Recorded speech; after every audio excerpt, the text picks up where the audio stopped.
Greetings everyone, I'm Mar. Once again, this is my opinion. As you can tell from the title up there, I am continuing my trek through the episodes of Everybody Loves Raymond, one season and one episode at a time. We're now on episode 17 of season 8, getting closer and closer to the end of this season.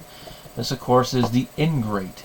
This is an Aaron Shuri written one, and this is about Ray receiving an honorary doctorate from his college. And why is it called the Ingrate? Well, it has something to do with a little flub that Ray makes over the course of the episode. Now, it begins innocently enough where Ray finds out that his old college is giving him a degree. Now, of course, when he just words it like that, it's like, wait a minute, didn't you graduate and get your degree? Which, of course, Frank, being the one who paid for Ray's education, he chimes in like, what were we paying all that for? No, it turns out an additional one is going to be an honorary doctorate of letters. And they're giving it to Ray because of how successful he's been in his career. And we've seen he's been successful other than the monetary, other than being the whole monetary stuff. He has won awards. And he's very successful, even though we see there are dissenters. But there's going to be dissenters with everybody. I mean, like with me, a lot of people hold Cisco and Lieber in high regard. I don't really hold him in high regard. Not a big thing for here, but just an example. Now, they go. Now, Ray, he's all super excited to be getting it until he finds out from Deborah that he has to give a speech. Now, I am a little bit on Deborah's side here because it's like you're being given an award. No matter what field you're in or where you're being given it, there is supposed to be a speech of some kind. I mean, you could always pull a Hitchcock when he got his honorary Oscar and just be like, thank you, and walk off, but that would be kind of a little cheap for a college one, so you have to do a speech. And we all know how Ray is when it comes to public speaking. I mean, he didn't even have a lot of stuff to work with for Robert's toast, but then he worked off of it based on what happened. So here he's all like very, very like, oh, what am I going to do? Now, all the college stuff is off camera, so it's a cut between that and then the aftermath when we see them coming in, including Ray in his college robe. And from the sound of things, it looks like the speech went off without a hitch. And of course he's talking like, oh, it was a successful speech. And then we find out there was one thing he forgot to do. He forgot to mention Deborah in his speech. Which is like, why wouldn't you not remember your wife in there, especially since she's the one that reminded you had to give a speech and gave you a little bit of a pep talk before? Well, that's a big thing. Now, Ray's excuse later on when it is brought to him, which I love Ray's reaction when he realized that he forgot to mention her in the speech. And it's that when he was doing it, since it was a college one, he was remembering all the people that he knew when he was in college and all the people that helped him through it. Mainly his parents, brother, and everyone. And Deborah, he didn't know until afterwards, and that's when he was the futon delivery guy, as we saw in that episode, him and Gianni delivering futon. So him forgetting Deborah seems to make sense. Now Deborah still seems to be a little hurt by it, even though she does try to play it off. Now, Ray, at this point in the show, we know that something like this is going to eat him up extremely. So he decides to do something to fix it. And what's he do? In order to fix it, he's going to turn to something we've seen him use twice before in order to either help himself with something or to fix something. And that is the newspaper.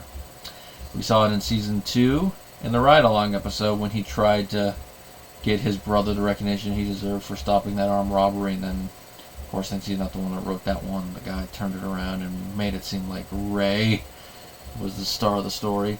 And of course the other one was how he proposed to Deborah in his first official article. Here's going to be something similar, where he's gushing about Deborah's smile and how he met her and all that fun stuff.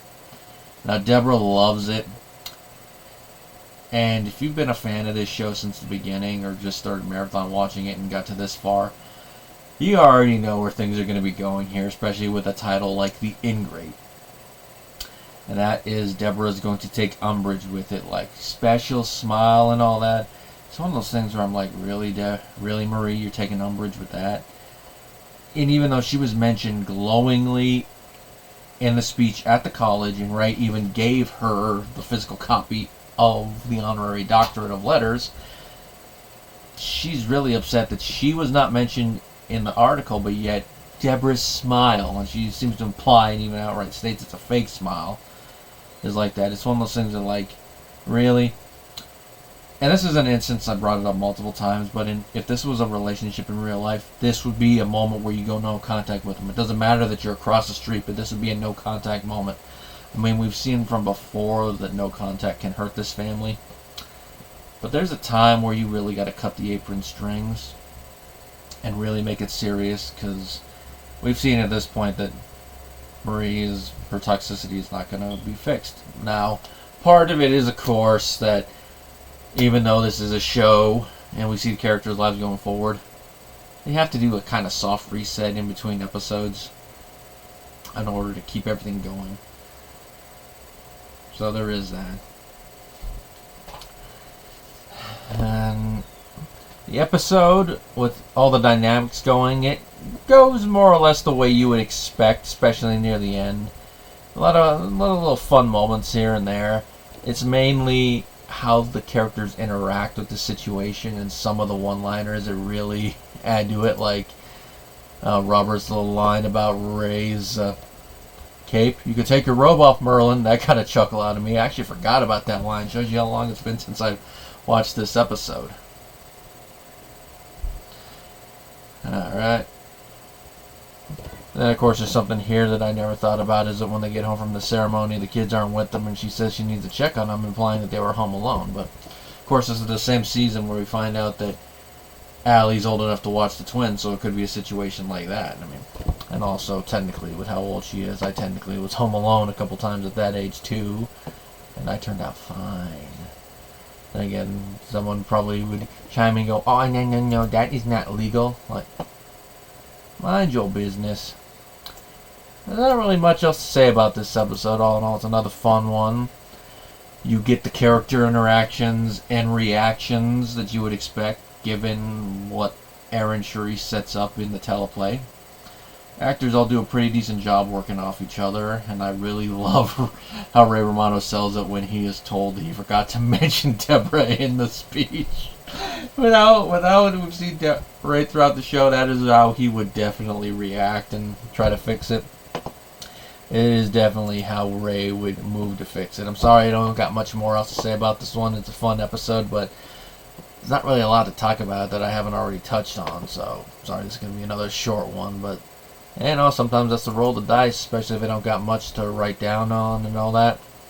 Now, the next one is going to be one that you definitely could not have done in an earlier season, because it's focused on, well, you probably could have if you'd written the scenario differently, but it works more when you approach it from the people who have known Robert not as long as everyone else, trying to figure out something. And it's going to be an element of his character that has been there since the beginning.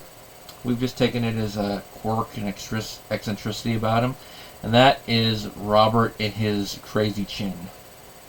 And I try to delve into the psychology of why he does this. That, of course, will be next time. Until then, everybody.